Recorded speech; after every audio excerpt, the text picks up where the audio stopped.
रूप पाहता लोचनी सुख झाले हो साजनी सुख झाले हो साजनी सुख झाले हो साजनी रूप पाहता लोचनी सुख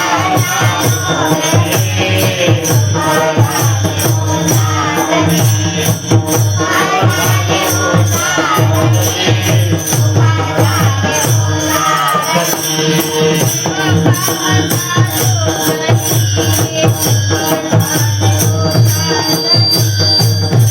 साजनी सुख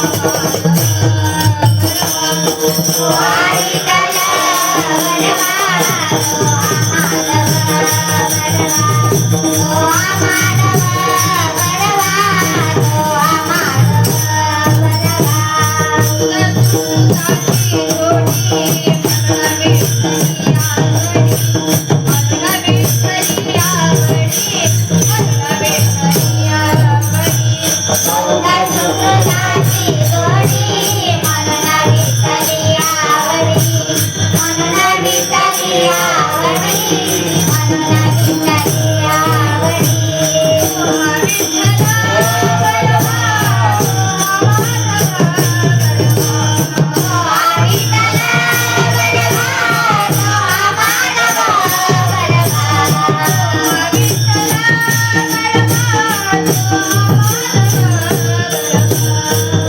सुख झाले हो साजनी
हरी प्राप्ती से उपाय हरी प्राप्ती से उपाय हरी प्राप्ती से उपाय हरी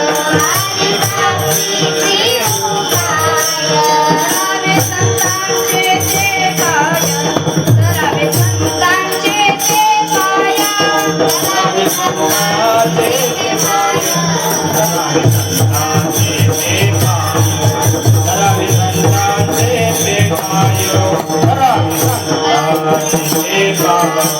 हरी प्राप्ती से उपाय हरी प्राप्ती से उपाय हरी प्राप्ती से उपाय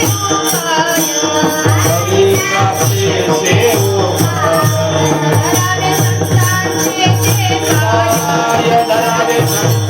संतांचे ते पाय करावे संतांचे ते पाय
Bye.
नाही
पहिलं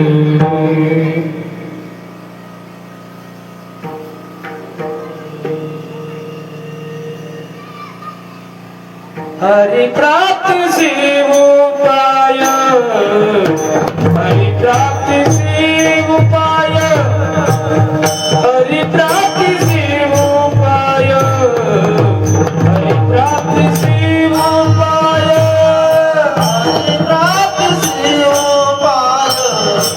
हरि प्राप्ति शिव उपाय, हरि प्राप्ति शिव उपाय, हरि प्राप्ति शिव उपाय, हरि प्राप्ति हरि प्राप्ति शिव उपाय, हरि प्राप्ति शिव उपाय, हरि प्राप्ति शिव उपाय, हरि प्राप्ति शिव उपाय, हरि प्राप्ति शिव उपाय, हरि प्राप्ति शिव उपाय, हरि प्राप्ति शिव उपाय, हरि प्राप्ति शिव उपाय, गरावे संतान जैसे पाय, गरावे संतान जैसे पाय,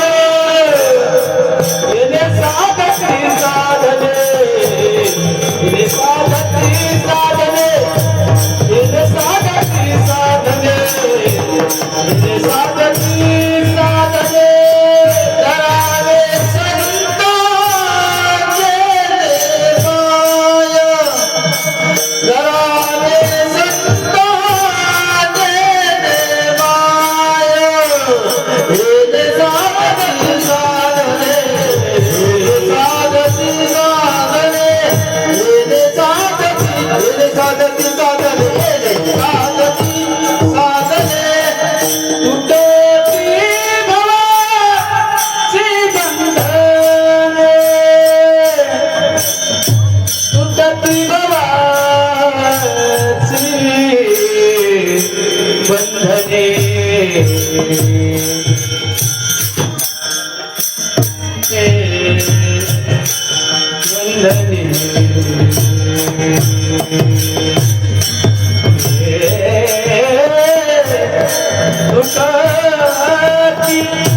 तुटती तुटती भवाची बंधने, भवाची बंधने, भवाची बंधने, आ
हरि प्राप्ति से उपाय, हरि प्राप्ति से उपाय, धरावे संतांचे ते पाय, तेने साधती साधने, तुटती भवाची बंधने, संता विना प्राप्ती नाही, संता विना प्राप्ती नाही, ऐसे वेद देते ग्वाही, तेने साधती साधने, तुटती भवाची बंधने, एका जनार्दनी संत, एका जनार्दनी संत, पूर्ण करती मनोरथ, तेने साधती साधने, तुटती भवाची बंधने. विठ्ठल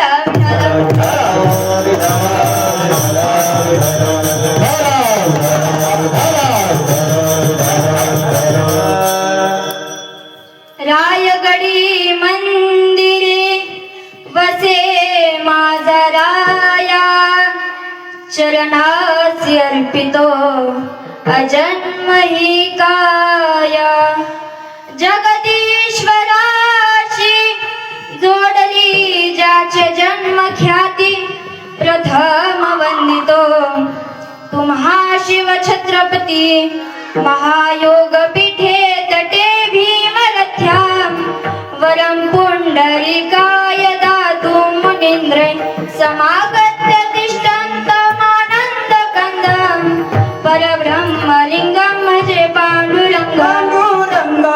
करू प्रथम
बाबा एकदाच जोरात नाही वाढवायचं रे, साधारण वाढवायचं का लगेच तिला का मोकार देते करून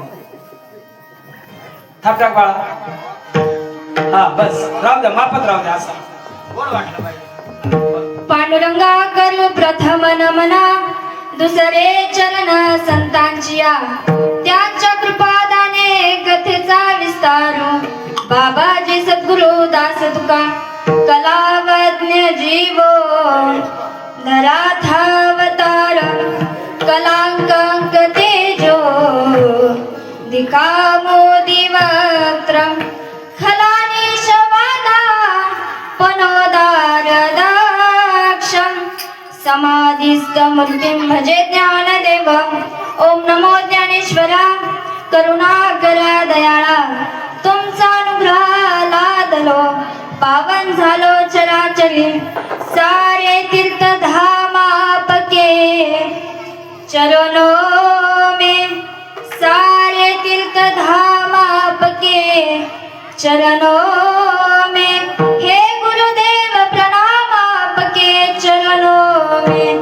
गुरु मेरी पूजा गुरु गोविंद, गुरु मेरा पार ब्रह्म गुरु भगवंत. गुरुर ब्रह्मा गुरुर विष्णु गुरुर देवो महेश्वरा, गुरुर साक्षात परब्रह्म तस्मै श्री गुरवे नमः.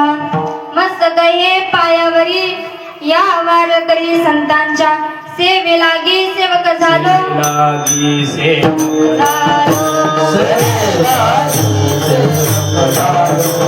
सेवेलागी सेवक झालो.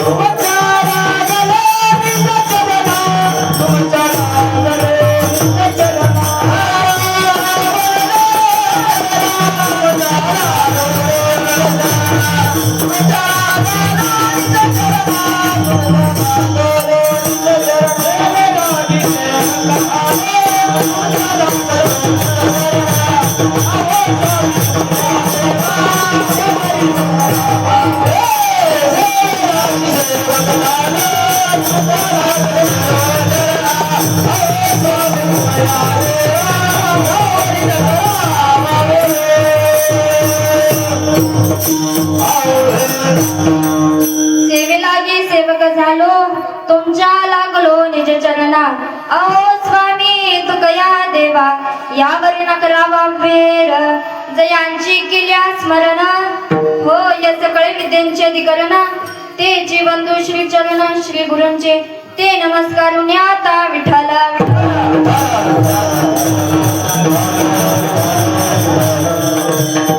हरी प्राप्तीसी उपाय, हरी प्राप्तीसी उपाय.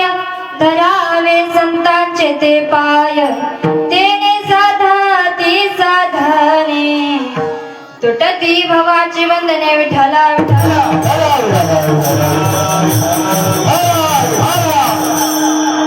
प्रस्तुत प्राप्त प्रसंगी प्राप्त स्थळी प्राप्त वेळी.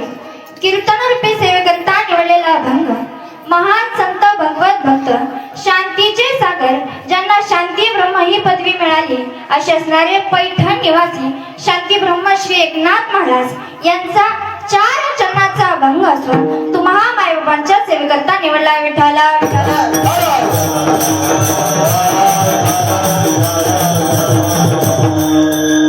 अभंगाकडे वळण्यापूर्वी अल्पसा परिहार द्यायचा तो म्हणजे असा की भगवान पंढरीशी पांडुरंगाच्या कृपेने व साधू संतांच्या आशीर्वादाने ही पावन झालेली महाराष्ट्र भूमी आणि या महाराष्ट्र भूमीमध्ये असणारं छोटस गाव व या छोट्याशा गावामध्ये भव्य दिव्य अखंड हरिनाम सप्ताह चालू झालेला आहे. आणि या सप्ताहाचं वर्ष 39 आहे. म्हणजे बघा, माझ्या जन्मल्यापासून 24 वर्ष आधी हा अखंड सप्ताह सुरू झालेला आहे. मग बसल्या बसल्या ठरवा की माझं वय किती असेल. आता महाराज ज्यांनी मला ही सेवा दिली असे असणारे बुळे बाबा यांचे मी अंतःकरणापासून आभार मानते व तसेच आपल्या कीर्तनात टाळकरी माळकरी विनेकरी साऊंड सिस्टम गायनाचार्य तसेच आपल्या मुक्ताबाई मीराबाई ज्ञानोबा तुकोबा आपल्या कीर्तनात उपस्थित आहे. त्यांचे मी अंतःकरणापासून आभार मानते व ज्यांनी ज्यांनी मला या नारदाच्या गादीवर उभा राहण्याची संधी दिली, ज्यांच्यामुळे मी एवढं तुमच्या समोर उभी राहू शकले, असे असणारे माझे गुरुवर्य हरिभक्त पारायण मृदुंगाचार्य दीपकजी महाराज सुद्रीक पाटील व सौ भागवताचार्य समाज प्रबोधनकार कीर्तनकार सवनिताताई महाराज सुद्रीक पाटील माई व बाबांच्या चरणी नतमस्तक होते. आणि सर्वात महत्वाची गोष्ट म्हणजे ज्यांनी मला जन्माला घातलं, लहानाचं मोठं केलं, त्या माऊलींच्या दारात शिकण्यासाठी पाठवलं असे असणारे माझे आई वडील, त्यांचे देखील मी अंतःकरणापासून आभार मानते व कीर्तन रूपी सेवेला सुरुवात करते. विठ्ठल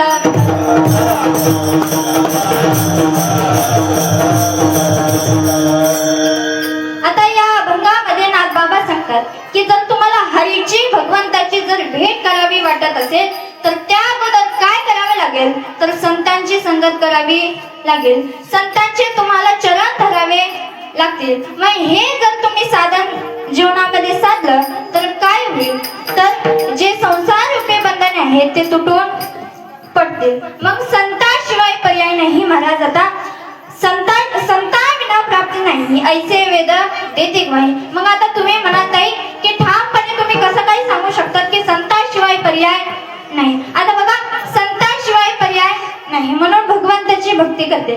नाथ बाबा शेवटच्या चरणात सांगतात की एका जनार्दनी संत पूर्ण करती मनोरथ. महाराज नाथ बाबा हे शांत आहे. महाराज म्हणतात की तुमच्याकडे जी इच्छा आहे, जे मनोरथ आहे ते तुम्ही नाथबाबांजवळ सांगा. हा झाला अभंगाचा सरळ भावार्थ. तुमच्या आणि आमच्या भाषेत समजायचं तर ठळक ठळक बातम्या विठ्ठल.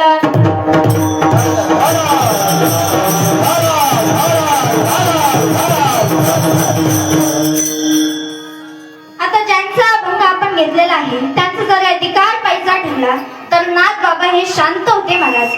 पण ते शांत होते हे कोणाला बघवत नव्हतं. बघा, एक उदाहरण सांगून जाते. जेव्हा नाथ बाबा गोदावरी नदीमध्ये स्नान करायला जायचे तेव्हा तिथे एक यवन बसला होता. आता यवन म्हणजे आपल्या भाषेत मुसलमान बसला होता. नाथ महाराज जेव्हा स्नान करून यायचे तेव्हा हा बाबा त्यांच्या अंगावर पान खाऊन थुंकायचा. पुन्हा नाथ महाराज गेले, पुन्हा स्नान करून आले, हा बाबा पुन्हा नाथ महाराजांच्या अंगावर थुंकायचा. असं एकदा नाही, दोनदा नाही, तर तब्बल 108 वेळेस महाराज तो पान खाऊन थुंकला. तरी सुद्धा नाथ महाराजांना राग आला नाही. जर आपण त्यांच्या जागी असतो आणि जर आपल्याला कोणी रागाने वर करून बघितलं असतं तर आपण लगेच त्यांची कॉलर धरली असते, बरोबर ना महाराज? मग नाथ महाराज इतके शांत होते, त्यांना राग सुद्धा आला नाही. उलट त्यांनी त्या मुसलमानाला धन्यता दंडवत दिले. यवन अंगावरी थुंकला, प्रसाद देऊनी मुक्त केला. म्हणून महाराज अशा संतांची संगती केली पाहिजे. पण काही माणसं काय करतात तर दुर्जनाची संगत करतात. आता दुर्जनाची संगत केल्यावर काय परिणाम होतो हे तुम्हालाही माहिती आणि मलाही माहिती. तर दुर्जनाची संगत केल्यावर आपलं वाईट झाल्याशिवाय राहत नाही. म्हणून संतांची संगत करा. आणि संतांच्या संगतीने काय परिणाम होतो तर भगवंताची भक्ती होते. म्हणून नामस्मरण करा. विठ्ठल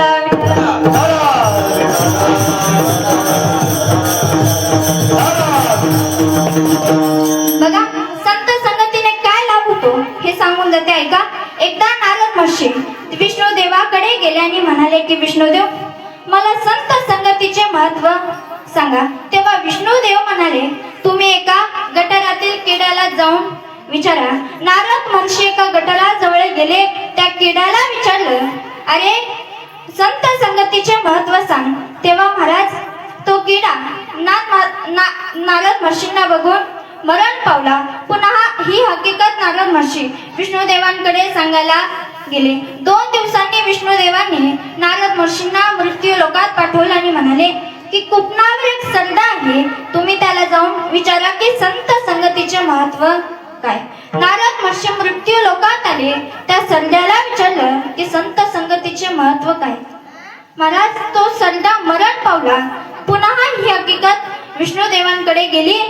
आता विष्णुदेवांनी पुन्हा 2 दिवसांनी नारद महर्षींना मृत्यू लोकात पाठवलं आणि सांगितलं की मृत्यू लोकामध्ये आताच एक पोपट जन्मलेला आहे, तुम्ही काय करा तर त्या पोपटाला जाऊन विचारा की संत संगतीचे महत्व काय. महाराज नारद महर्षी मृत्यू लोकात आले, त्या पोपटाला विचारलं की संत संगतीचे महत्व काय. महाराज तो पोपट मरण पावला. पुन्हा ही हकीकत विष्णुदेवांकडे गेली. पुन्हा विष्णुदेवाने नारद महर्षींना मृत्यू लोकात पाठवलं आणि सांगितलं की आत्ताच एका गायीच्या पोटातून एक वासरू जन्मलेला आहे. तुम्ही काय करा तर त्या वासरूला जाऊन विचारा की संत संगतीचे महत्व काय. महाराज नारद महर्षी पुन्हा मृत्यू लोकात आले आणि म्हणाले की संत संगतीचे महत्व काय. तो वासरू देखील मरण पावला. आता नारद महर्षींना भीती वाटायला लागली. नारद महर्षी विष्णुदेवांकडे गेले आणि विष्णुदेवांना म्हणाले, विष्णुदेव मला भीती वाटते, कारण मी ज्यांना ज्यांना संत संगतीचे महत्व विचारले ते सगळे मरण पावले. तेव्हा विष्णुदेव म्हणाले, आता तुम्ही फक्त राजवाड्यात जावा. तेव्हा नारद महर्षी म्हणाले, मला भीती वाटते, मी जाणार नाही. विष्णुदेव म्हणाले, काही घाबरू नका, निर्धास्तपणे जा. नारद महर्षी राजवाड्यात गेले, कारण त्या राजवाड्यात बरेच दिवसांनी एक पुत्र जन्मलेला होता. नारद महर्षी त्या राजवाड्यात गेले. राजांनी त्याचं स्वागत केलं, पूजा झाली, सगळे विधी झाले. मग नारद महर्षी हळूहळू त्या पाळण्याजवळ गेले आणि त्या बालकाला विचारलं की संत संगतीचे महत्व काय. महाराज तो बालक म्हणाला की ज्यांनी तुम्हाला इथं पाठवले त्यांना घेऊन या, तरच मी तुम्हाला या प्रश्नाचं उत्तर देईन. महाराज नारद महर्षींना आनंद झाला. नारद महर्षी विष्णुदेवांकडे पळत पळत आले आणि विष्णुदेवांना म्हणाले, विष्णुदेव तुम्हाला ते बालक बोलवते आणि ते असं म्हणते की तुम्ही आल्याशिवाय ते प्रश्नाचं उत्तर देणार नाही. महाराज विष्णुदेव नारद महर्षी हे सगळे राजवाड्यात आले.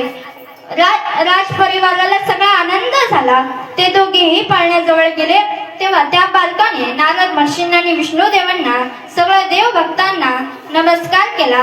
तेव्हा तो बालक म्हणाला की नारद महर्षी मी प्रथम एक किडा होतो, मला तुमचे दर्शन झाले, मी सरदार झालो. पुन्हा तुमचे दर्शन झाले, मी पोपट झालो. पुन्हा तुमचे दर्शन झाले, मला अतिउच्च पदवी मिळाली, मी वासरू झालो. आणि वासरू झाल्यानंतर मला पुन्हा तुमची संगती घडली, म्हणून मी दुर्लभ मानव देहात पदार्पण केले. आणि नुसतं पदार्पण नाही केले तर राजघराण्यात जन्म घेतला. महाराज आणि तुमच्यामुळे मला विष्णुदेवांचे देखील दर्शन घडले. म्हणून संत संगतीने काय परिणाम होतो तुम्ही ऐकलाच असेल. आता मग विठ्ठला विठ्ठला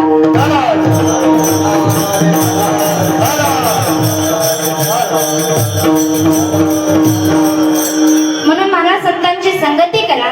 जर तुम्ही संतांची संगती केली तर तुम्हाला भगवंताची प्राप्ती झाल्याशिवाय राहणार नाही. हेच महाराज अभंगाच्या प्राप्तीचे उपाय, हरी प्राप्तीचे उपाय, हरी प्राप्तीचे उपाय, हरी प्राप्तीचे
हरिप्राप्तीसी उपाय धरावे संतांचे ते पाय. म्हणून महाराज तुम्ही जर संतांची संगत केली तर तुम्हाला हरीची भगवंताची प्राप्ती झाल्याशिवाय राहणार नाही. परंतु संतांची संगती करता तुम्हाला आधी नामस्मरण करावं लागेल. बघा माऊलींनी देखील सुंदर वर्णन केले. नाम बरवया बरवंट, नाम पवित्र आणि चोखट, नाम स्मरे नीलकंठ, निज सुखे निवाला. म्हणून महाराज बघा नाम हे इतकं मोठं आहे.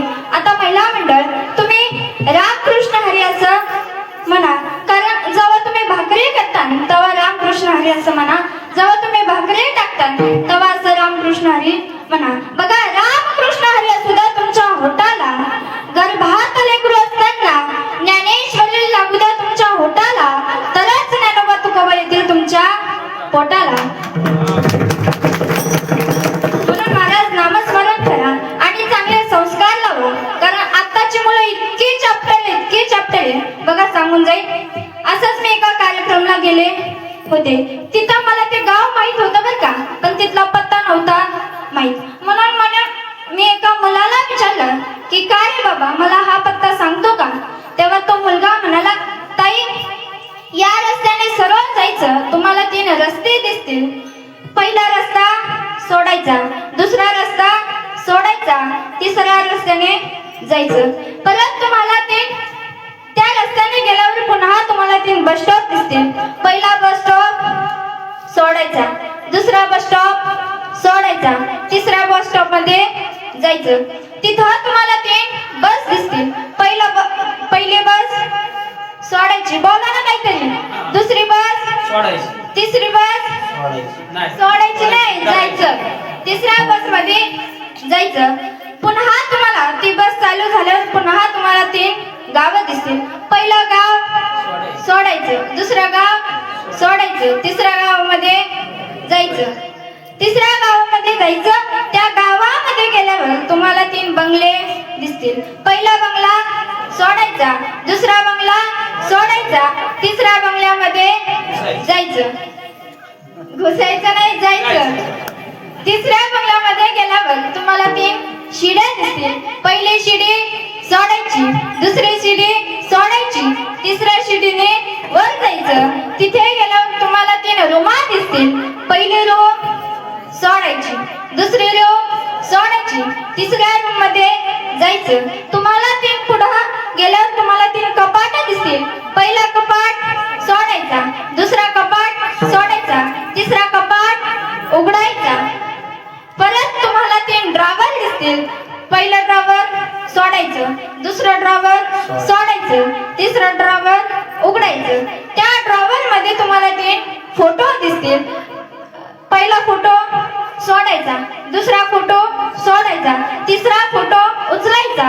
तो फोटो माझ्या आईचा आहे. मी माझ्या आईची शपथ घेऊन सांगतो मला हा पत्ता माहीत नाही. विठ्ठल विठ्ठल.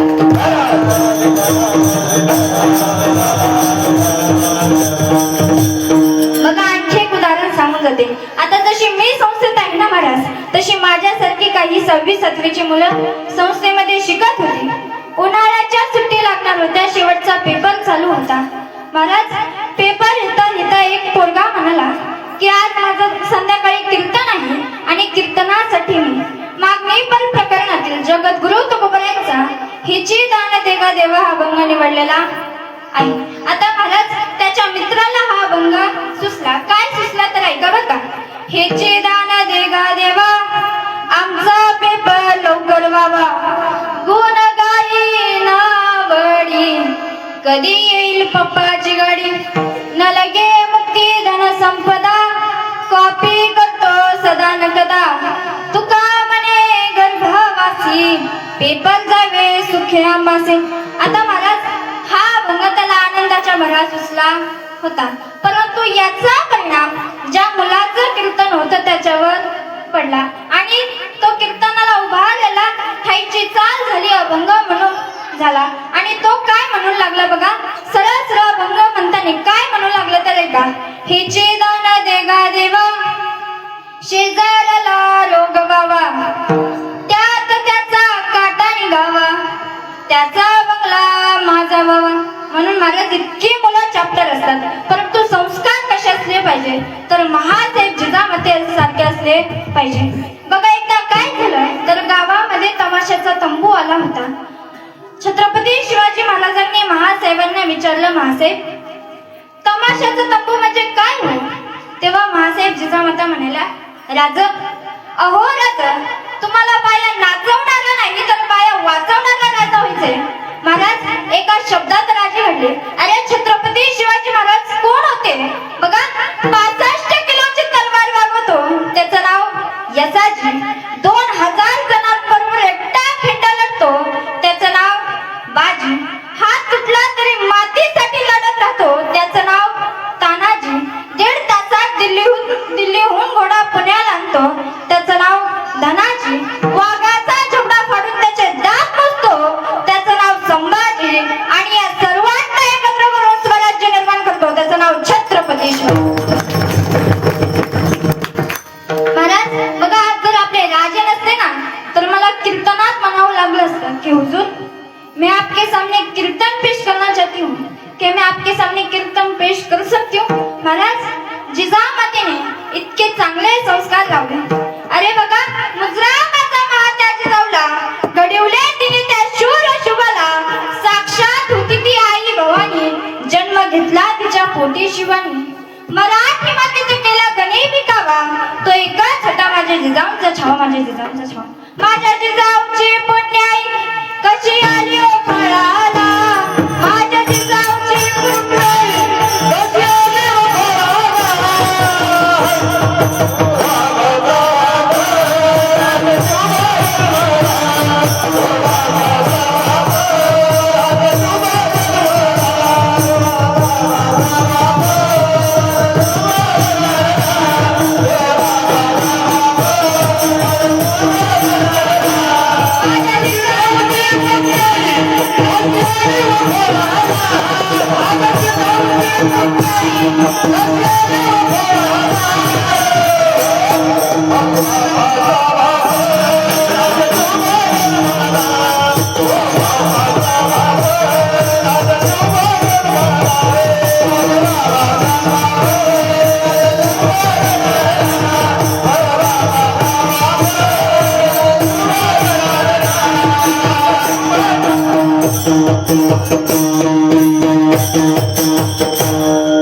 महाराज इतके चांगले संस्कार दिले, म्हणून तुम्ही देखील तुमच्या मुलांना चांगले संस्कार करा. विठ्ठल विठ्ठल.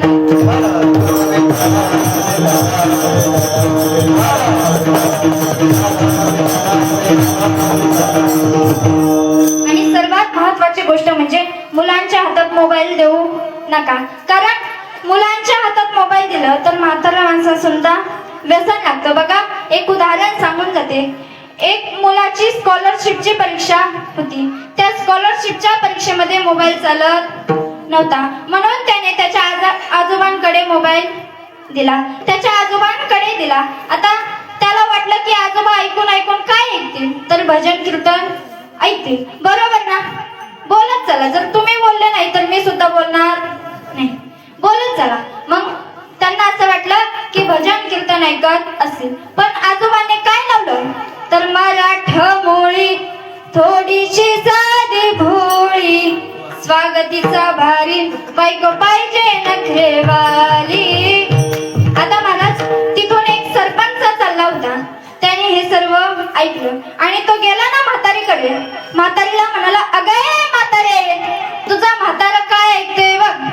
ती म्हातारी म्हणली, काय ऐकत असेल? भजन कीर्तन ऐकत असेल. तेव्हा तो सरपंच म्हणाला, अगं नाही का, तो म्हातारा नखरे मराठमोळी हे गाणं ऐकत आहे. आता म्हातारीला आला राग, कारण कुठलीही म्हातारी असं म्हणणार राग येणारच ना, बरोबर ना आजीबाई? मग म्हातारी बाईंना राग आला आणि संध्याकाळी ते म्हातारा घरी आला आणि म्हातारी म्हणाली, अहो जाऊ नाही घातलं तर डायरेक्ट अरे तुला म्हणाली, काय रे म्हाताऱ्या, तुला काय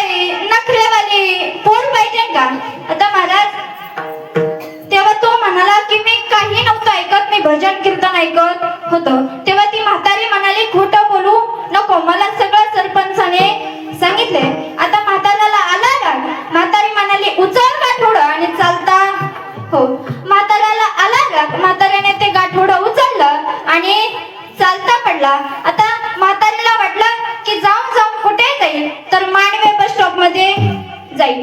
पण तो बस स्टॉपच्या पुढे गेला. आता तेव्हा म्हातारीने मागं वळून बघितलं आणि म्हणाली की परदेसी जाना नहीं, परदेसी जाना नहीं, मुझे छोड़ के.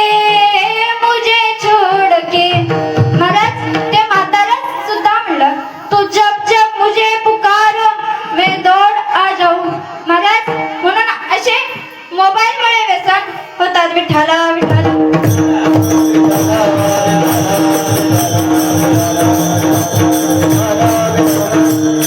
म्हणून महाराज नामस्मरण करा. जर तुम्ही नामस्मरण केलं तर संत संगती होईल आणि संतांची संगती झाली तर भगवंताची प्राप्ती देखील होईल. मग हे जर तुम्ही साधन साधलं तर काय होईल, तर हेच महाराज अभंगाच्या दुसऱ्या चरणात.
म्हणून जीवनामध्ये जर तुम्ही साधन केलं, संत संगतीचं जर साधन केलं, तर ते सगळे संसाराचे बंधने काय होतील, तर तुटून पडतील. आता महिला मंडळ, तुम्ही कोणत्याही सणाला पुरणपोळी करताना हो, बोलत चला, करताना.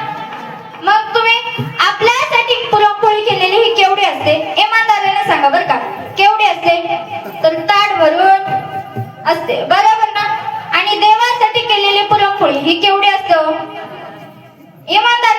का केवढी असते? तर एवढीशी असते. परंतु तुम्हाला माहिती आहे का तो देव केवढा आहे? बघा, एकदा काय झालं तर नारद भगवान पंडित ऋषी पांडुरंग परमात्मा आणि रुक्मिणीचं लग्न जेव्हा जमलं तेव्हा लग्न पत्रिका वाटण्याचं काम हे अशा व्यक्तीकडे दिलं होतं की तो देवावर आधीच रुसला होता, कारण देवाने त्याला बायको दिली नव्हती. मग असा कोण? तर ज्याचं शेंडे हलवून नारायण नारायण असं भजन चालू असतं. आता ते भजन आपण सुद्धा करायचे. सगळ्यांनी हात वरती करा. केले का? नारायण नारायण श्रीमद नारायण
नारदजींकडे पत्रिका वाटण्याचं काम दिलं तेव्हा नारद महर्षींनी असा विचार केला की आपण देवाच्या लग्नात असे पाहुणे बोलवायचे की ते लग्नात उठून गेले पाहिजे. मग नारद महर्षींनी पहिली पत्रिका दिली महासागराला. आता प्रॅक्टिकली विचार करा, इमोशनली सोडा, जिओग्राफीच्या दृष्टिकोनातून जर पाहायचं झालं तर 71 पॉइंट हे पाण्याने व्यापलेला भाग आहे आणि 29 पॉइंट ही जमीन आहे. मग एवढा मोठा समुद्र आपल्या पृथ्वीमध्ये आहे. मग एवढा मोठा समुद्र एवढ्याशा बारक्यामध्ये मावणार होता का? बोलत चला, मावणार होता का? नाही ना, नाही मावणार होता. विठ्ठला विठ्ठला.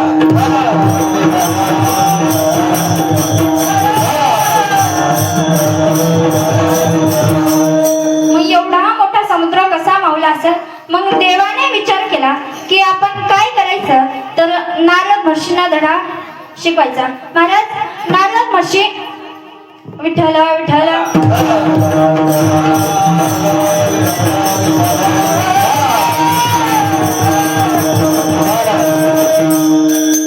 तुझ्या सत्तेने वेदांचे बोलणे, सूर्याचे चालणे, तुझ्या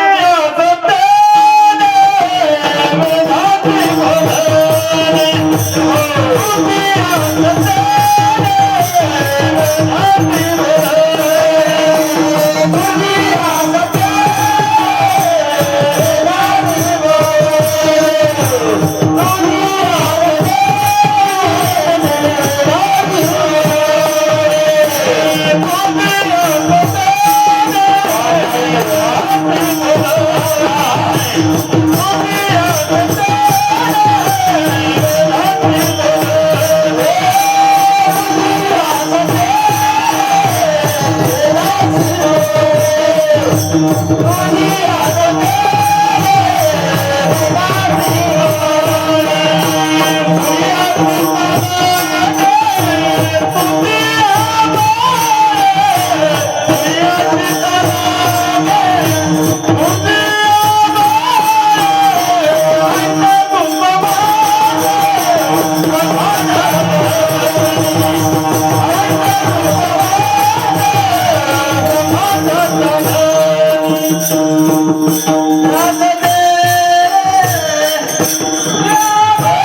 शिवाय वृक्षाचं पान देखील हलत नाही. वृक्षाची पाने हाली ज्याची सत्ता राहिली अंता मग कुठे. म्हणून जिथे शक्य नाही तिथे देव शक्य करून दाखवतो. मग तुमची एवढीशी पुरणपोळी कोणाच्या नाकात घालायची? महिला मंडळ कोणाच्या नाकात घालायची? तुमच्या का? नाही ना. मग एवढी मग संतांची संगती करा आणि नामस्मरण करत जा, कारण संतांशिवाय पर्याय नाही. हेच महाराज अभंगाच्या 3ऱ्या चरणात सांगतात. हे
संताविना प्राप्ती नाही. संताविना प्राप्ती नाही.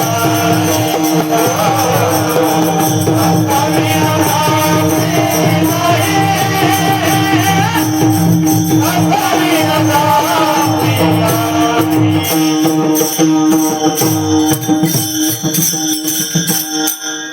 संताविना प्राप्ती नाही ऐसे वेद देते ग्वाही. म्हणून मला संतांशिवाय पर्याय नाही. म्हणून संतांची संगती करा. जर तुम्ही संतांची संगती केली तर त्या भगवंताला सुद्धा आनंद होतो. आता फक्त महिला मंडळ हातवरती करा. केले का महिला मंडळ? केले? आता जसं मी म्हणन तसं तुम्ही माझ्या माग माग म्हणायचे. चालेल ना? हो चालेल ना? हो तर बोला. नामदेव जनाबाई सोपन काका मुक्ताबाई. आवाज नाही येत, मोठ्याने बोला. नामदेव जनाबाई सोपन काका मुक्ताबाई. नामदेव जनाबाई सोपन काका मुक्ताबाई.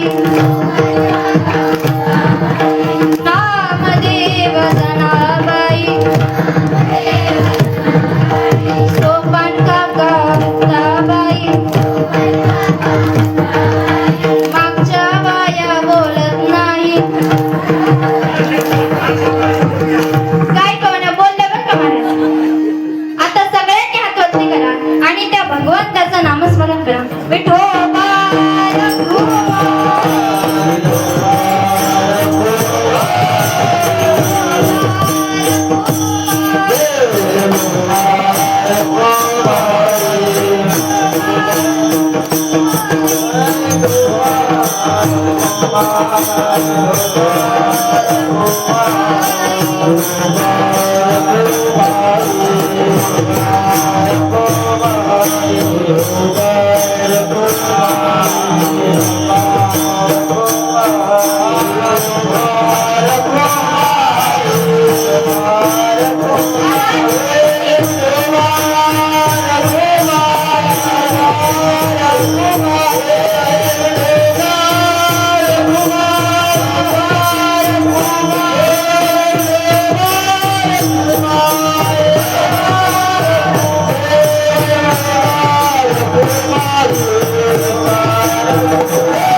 टाळे वाजवा टाळे वाजवा वाजवा.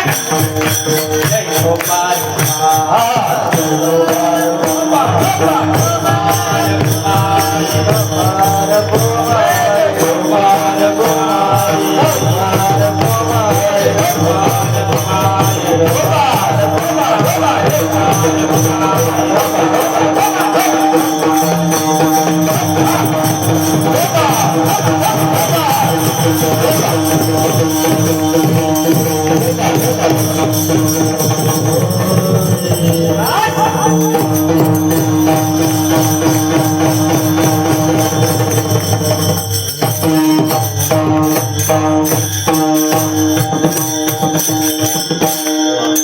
वा वा टाळे वाजवा त्याच्यासाठी पकवाच्यासाठी हा पकवाच्यासाठी हा वाजवा पकवाद्यासाठी. हा वाजवा त्याला वाजवा त्याला नाही, टाळे वाजवा हा टाळ्या वाजवा टाळ्या. मला हात वर घ्यायचं सगळ्यांना सांगावं लागतं, परंतु हात खाली घ्यायचं कोणाला सांगावं लागत नाही. बरं जाऊ द्या, न सांगता तुम्हाला कळू येते अंतर, म्हणून मला नामस्मरण करा. बघा रामदास स्वामी म्हणतात, काय म्हणतात तर नामस्मरण करा. रामदास स्वामी एक शब्द वापरतात. काय वापरतात तर सावधान. आता हा शब्द तुम्ही कुठेतरी ऐकला असेल. कुठे ऐकला हो तर लग्नामध्ये जर लग्न असते का तांदूळ फेकताना काय म्हणतात तर सावधान म्हणतात. सावध सावधान वाचे वदा नारायण. काळाचे भया हे काहीतरी कराय साधना. 10 वर्षे बालपण 20 वर्षे तारुण्य अंगी भरला मदना. मग तो कैसा सावधान. सावध सावधान वाचे वदा नारायण. काळाचे भया हे काहीतरी कराय साधना. बघा 10 वर्षामध्ये बालपणात येतो, 20 वर्षामध्ये तारुण्यात येतो. आता जे 30 वर्षाचे आहेत त्यांनी ऐका. 30 वर्ष झाली पुढे 40 आली डोळ्यास. भुरळ पडली ऐसे मग झाला कैसे. सावध सावधान वाचे वदा नारायण. काळाचे बया हे काहीतरी करायला साधना. महाराज 40 वर्षामध्ये डोळ्याला चष्मा लागतो. आता जे 50 वर्षाचे आहेत त्यांनी ऐका. 50 वर्ष होती हालती दाताच्या मगरी. श्याम कैसे शुभ्र होती त्याचे म्हातार म्हणती. सावध सावधान वाचे वदा नारायण. काळाचे बया हे काहीतरी करायला साधना. महाराज 50 वर्षामध्ये केस पांढरे होतात, परंतु आताची पिढी किती हुशार आहे. केस डाय करून काळे करतात. पण डाय कोणी करावे तर आपत्कालीन ज्याचे केस आहे त्याने करावे. पुढे ऐका. साठीची बुद्धी नाठी मग आठात आली काठी. बस बसे करे पाठी त्याची म्हातार म्हणती. सावध सावधान वाचे वदा नारायण. काळाचे वया हे काहीतरी करायला साधना. महाराज 60 वर्षामध्ये हातात काठी येते.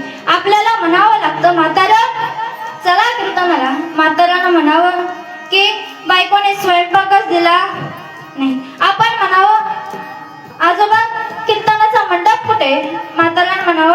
म्हातारे घरातच आहे म्हणून त्यांचं काय डोकं काम करत नाही. आता पुढे आहे का? आता 60 आणि 20 मिळून किती हो? तर 80. मग तो झाला अपयशी. पाण्याविना मछली जैसी जीव कासा कशी. आता पुढे आहे का? वर्ष झाली 90 बोलावे ना एक शब्द. स्त्री पुरुष म्हणे प्रसिद्ध आता तोडा संबंध. सावध सावधान वाचे वदा नारायण. काळाचे वया हे काहीतरी करारे साधन. महाराज 90 वर्षामध्ये शब्द बोलवत नाही म्हणून सुना बायको सगळे म्हणतात की आता तोडा संबंध. आता 1 शतक पूर्ण झाला. 1 शतक पूर्ण झाला. आला तसा वया गेला. रामदास स्वामी म्हणे योगी सावध झाला. सावध सावधान वाचे वदा नारायण. काळाचे वया हे काहीतरी करारे साधन. महाराज म्हणून नामस्मरण करा. कारण 100 वर्ष झाली तरी म्हणतात की नामस्मरण करता येत नाही. आता लोक काय म्हणतात की आम्ही म्हातारपणी नामस्मरण करू. पण किती वेळ झाला? 1 शतक पूर्ण झाला आणि नामस्मरण करून काय फायदा आता? म्हणून बघा म्हणून जे एका जनार्दनी संत शेवटचं चरण. एका जनार्दनी संत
Bye.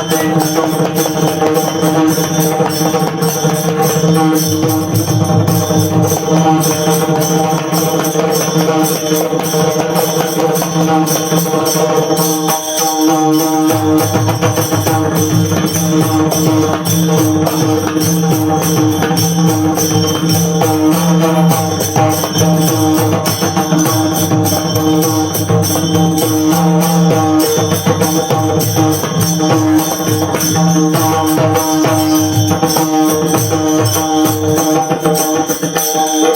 भगवान हे भगवान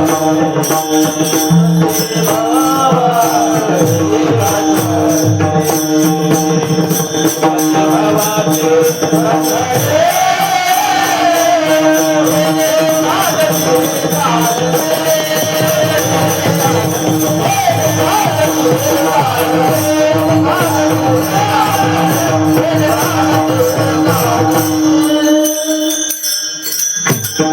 या दोन्ही मृदुंगासाठी एकदा जोरदार टाळ्या वाजवा.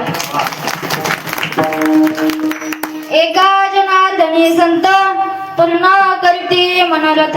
आता नाथ बाबा शेवटच्या चरणात सांगतात की जर तुमची काही इच्छा असेल, जी आकांक्षा असेल, जी इच्छा मनोरथ पूर्ण करण्यासाठी तो भगवान तर सगळे साधू महात्मे पूर्ण करत असतात. बघा आता जाता जाता एकच गोष्ट सांगून जाते, आई वडिलांची सेवा करा. बघा एक उदाहरण सांगून जाते. एका गावामध्ये एक सुखी कुटुंब राहत होतं. त्या सुखी कुटुंबामध्ये श्यामची आई आणि श्यामचे वडील राहत होते. ते एक दिवस पंढरपूरला दर्शन करायला गेले. दर्शन वरून येताना श्याम आणि त्याचे वडील एका रस्त्याने चालले होते आणि श्यामची आई एका रस्त्याने चालली होती. महाराज तेव्हा मागून एक ट्रक आला आणि त्या श्यामच्या आईला उडून गेला. महाराज श्यामची आई तिथेच गतप्राण झाली. श्याम रडू लागला, म्हणू लागला, आई उठ ना ग आई, मला शाळेत कोण सोडणार, माझा डब्बा कोण भरून देणार, आई उठ ना ग. पण आई उठत नव्हती. महाराज तेव्हा सगळं पाणी सोडायला मुलाला तिथे यावं लागलं. आता त्याच्या वडिलांनी दुसरी बायको केली. आता महाराज सावत्राई ती सावत्राई असते. ती सावत्राई त्या श्यामला खूप काम लावायची, म्हणायची भांडी घास, कपडे धु. आणि एक दिवस श्यामच्या सावत्राईने श्यामला इस्त्री करायला लावली, साडीची इस्त्री करायला लावली. श्याम म्हणाला, आई मला येत नाही ग. तेव्हा त्याची आई म्हणाली, नुसतं खायला प्यायला येतो का काय. मग श्यामची आई म्हणाली, कर इस्त्री. तेव्हा श्यामने इस्त्री करायला घेतली. महाराज तो रडू लागला, म्हणू लागला. तेवढ्यात त्याचा मित्र आला आणि म्हणाला, श्याम मला एबीसीडीची वही देतोस का. तेव्हा श्याम त्या एबीसीडीची वही आणायला गेला. आता त्याला थोडीच माहित होतं की इस्त्री त्याच्यावरच ठेवायची का बाजूला ठेवायची. महाराज त्या इस्त्रीने ती साडी जाळली. तो जळालेला आवाज त्या सावत्राईच्या नाकापर्यंत गेला. ती पळतच आली आणि म्हणाली की काय रे, तुझ्या बापाने मला एक साडी सुद्धा घेऊन दिली नाही आणि माझ्या भावाने घेतलेली इतकी सुंदर साडी तू जाळलीस. महाराज श्याम रडू लागला. आता त्याच्या आईने त्याला खाली वाकायला लावलं. श्यामला वाटलं की पायाच पडायला लावते की काय, परंतु तसं नाही. तर त्या सावत्राईने ती गरम इस्त्री उचलली आणि त्या श्यामच्या पाठीवर ठेवली. महाराज तो श्याम रडू लागला. तो बेडरूम मध्ये गेला. तिथे त्याच्या आईचा फोटो होता. तो म्हणू लागला, कशाला गेली आई तू स्वर्गाला, हो कोण वागवेल तुझ्या या बाळाला. कशाला गेली आई तू स्वर्गाला, हो कोण वागवेल तुझ्या या बाळाला. म्हणून महाराज आई वडिलांची सेवा करा. आणि सर्वात महत्वाची गोष्ट म्हणजे माणसासोबत आदराने प्रेमाने वागा. कारण साने गुरुजी देखील म्हणतात की लाभले आयुष्य जितके ते जगावे चांगले, पाहुले चालो पुढे जे थांबले ते संपले. घेतला जो श्वास आता तो पुन्हा ना लागणे, घेतला जो श्वास आता तो पुन्हा ना लागणे. मानसाने मानसाशी मानसा समवागणे हीच आमची प्रार्थना. म्हणून महाराज माणसाने माणसासोबत आदराने वागा. आई वडिलांची सेवा करा, नामस्मरण करा. झालेली सेवा बघा, ज्यांनी माझ्या कीर्तनासाठी इतकी सुंदर गायनाची साथ दिली अशा तरी आमचे गोळे बाबा असतील, तसेच गोंडके महाराज असतील, त्यांची ही पूर्ण संस्था इथे आज झालेली आहे आणि पूर्ण 7 दिवस हा सप्ताह करणार आहे. आता दोन्ही बघा, माझा भाऊ बंधू सक्का या मृदुंगासाठी वाजवतोय तो विकास महाराज वेलुकर यांचा पट्टे शिष्य आहे. तुझं नाव काय? कन्हैया. कन्हैया इथं वाजवला आहे. तसंच आमच्या ताईने सुद्धा इतकं सुंदर गायन केलं. तसंच तुम्ही ग्रामस्थ मंडळी इथं उपस्थित आलात, तुमचे देखील मी अंतःकरणापासून आभार मानते व माझ्या आई वडिलांच्या चरणी, गुरुवर्यांच्या चरणी नतमस्तक होते आणि या सेवेला पूर्ण विराम देते.